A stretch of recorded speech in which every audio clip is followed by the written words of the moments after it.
South ఇండియాలోనే అతి తక్కువ ధరలకి రత్నాలనందించే ఏకైక సంస్థ 6JVR.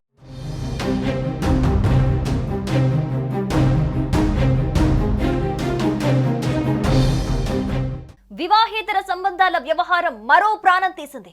ఓ మహిళ తన ప్రియుడితో కలిసి భర్తను హతమార్చింది. అయితే నిద్రలో చనిపోయాడంటూ స్థానికులను పోలీసులను నమ్మించే ప్రయత్నం చేస్తుంది. కానీ పోలీసులు తమదైన శైలిలో విచారణ చేపట్టగా అసలు విషయం వెలుగులోకి వచ్చింది. హైదరాబాద్ నగరంలో దారుణ ఘటన చోటు చేసుకుంది. నాగర్ కర్నూలు జిల్లా ఊరుకొండ మండలం మాదారం గ్రామానికి చెందిన జల్లెల శేఖర్ కు రంగారెడ్డి జిల్లా వెల్దండ మండలం కుప్పగుండ్లకు చెందిన చిట్టితో 2009లో వివాహం జరిగింది. వారికి 14 ఏళ్ల కుమార్తె, 12 ఏళ్ల కుమారుడు ఉన్నారు. జీవనోపాధి కోసం వారు హైదరాబాద్ లోని సరూర్ నగర్ ప్రాంతం కోదండ రామ్ నగర్ కు వలస వచ్చి ఉంటున్నారు. శేఖర్ కారు డ్రైవర్ గా పనిచేస్తుండగా చిట్టి వస్త్రాల దుకాణంలో పనిచేస్తోంది. వారి కుమార్తె ప్రభుత్వ హాస్టల్లో ఉండగా కుమారుడు తల్లిదండ్రుల వద్ద ఉంటూ స్థానిక పాఠశాలలో చదువుతున్నాడు.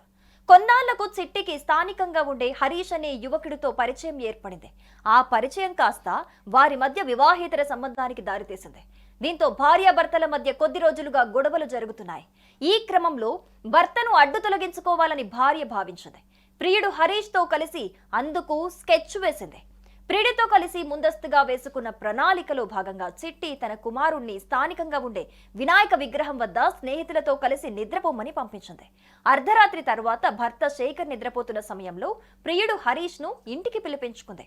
ఇద్దరూ కలిసి నిద్రపోతున్న శేఖర్ గొంతు నులిమి చంపేందుకు ప్రయత్నించారు. కొద్దిసేపటికి శేఖర్ మరణించాడు. ఆ తర్వాత డంబెల్తో అతడి తలపై మోదారు. ఈ ఘటన తర్వాత ప్రియుడు హరీష్ అక్కడి నుంచి వెళ్లిపోయాడు. మరుసటి రోజు ఉదయం చిట్టి డయల్ 100 కు ఫోన్ చేసి తన భర్త రాత్రి ఎవరితోనో గొడవపడి వచ్చి నిద్రపోయాడని, ఉదయం చూస్తే చనిపోయి ఉన్నాడని వారికి చెప్పింది. పోలీసులు ఘటనా స్థలానికి చేరుకొని పరిశీలించారు. చిట్టి ఇచ్చిన ఫిర్యాదు మేరకు కేసు నమోదు చేసి పోస్టుమార్టం నిమిత్తం మృతదేహాన్ని స్థానిక ప్రభుత్వ ఆసుపత్రికి తరలించారు. అయితే పోలీసులు విచారణ మొదలుపెట్టగా చిట్టి ప్రవర్తనపై అనుమానం వచ్చింది. దీంతో ఆమెను అదుపులోకి తీసుకున్న పోలీసులు తమదైన శైలిలో విచారణ చేశారు. దీంతో చిట్టి అసలు విషయం బయట పెట్టేసింది. తన ప్రియుడు హరీష్ తో కలిసి తన భర్త శేఖర్ ను హత్య చేసినట్లుగా ఒప్పుకుంది.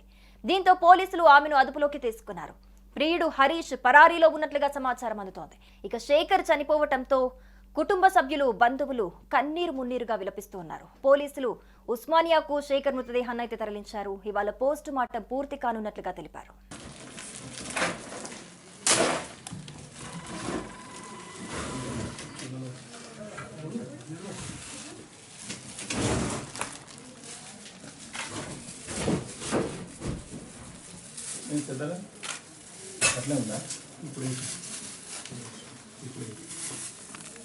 సుమన్ టీవీలో మీ పర్సనల్ అండ్ బిజినెస్ ప్రమోషన్స్ కోసం కింది నెంబర్ కి కాంటాక్ట్ చేయండి. డ్రగ్స్, గంజాయి లాంటి చెడు వ్యసనాలకు దూరంగా ఉండండి. తాత్కాలిక ఆనందం కోసం జీవితాలని నాశనం చేసుకోవద్దు. డ్రగ్స్ విక్రయాలు, దందాలు నిర్వహిస్తే 1800-599-6969 టోల్ ఫ్రీ నంబర్ కి కాల్ చేయండి. డ్రగ్స్, గంజాయిని నిర్మూలిద్దాం, భవిష్యత్తును కాపాడదాం.